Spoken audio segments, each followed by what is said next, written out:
चरण पखारेला गंगा जी के पनिया, करब सेवादारी खुश होई है महारानिया।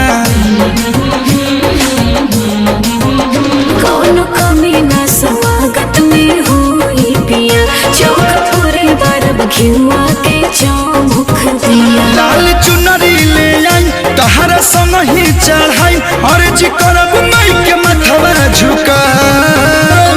सजाओ रे सखिया पूजा के थाली सजाओ, ले आओ रे सखिया स्वागत में फूल बरसा।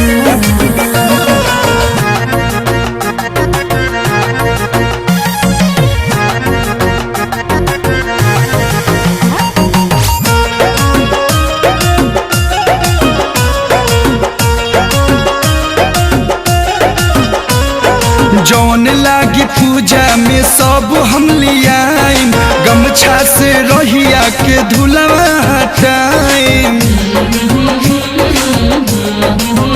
सब उनके दिहल जवन बनल बा, माई के भक्ति में मनवा तारामल बा।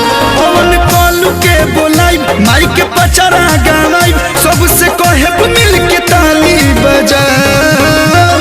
सजाओ रे सखिया पूजा के थाली सजाओ, ले आओ रे सखिया स्वागत में फूल बरसा।